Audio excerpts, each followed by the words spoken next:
माझ्या सहकारी आणि गेल्या 3 वर्षात चांगला प्राथमिक शिक्षण क्षेत्रामध्ये काम करणाऱ्या आदरणीय मुजावर मॅडम ज्यांना या ठिकाणी आज त्याचबरोबर सर्व संघटनांचे शैक्षणिक संघटनांचे अध्यक्ष पदाधिकारी आणि ज्यांना खऱ्या अर्थानं पुरस्कार मिळतो ते सर्व पुरस्कारार्थी त्यांचे सर्व कुटुंबीय सर्व शिक्षक पत्रकार बंधू खऱ्या अर्थानं आता आपण बघितलं की 2-3 विद्यार्थ्यांनी चांगल्याशी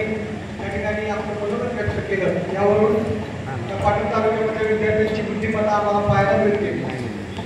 मला मोठा अभिमान वाटतो त्या ठिकाणी हा संदर्भही सांगायला मला अत्यंत आनंद होईल मी पुढच्या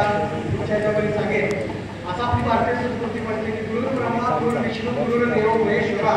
गुरु साक्षात परब्रह्म तस्मै श्री गुरुवे नमः असं म्हटलं जातं की सगळ्यात जास्त कोणाला महत्व असेल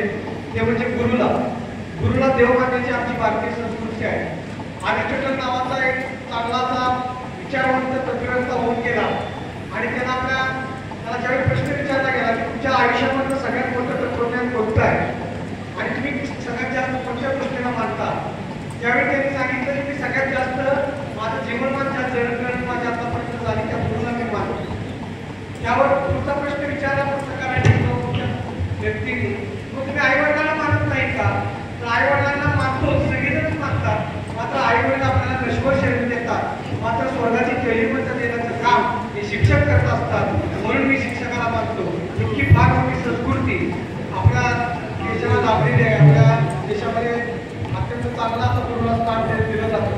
मी तुम्हाला सांगत होतो हा रेफरन्स की या तालुक्यामध्ये डॉक्टर मॅडमने आपल्या मनोगतामध्ये सांगितलं की अत्यंत दुर्गम परिस्थितीमध्ये काम करावं लागतं याचा जिथं झालेलं उदाहरण मी आहे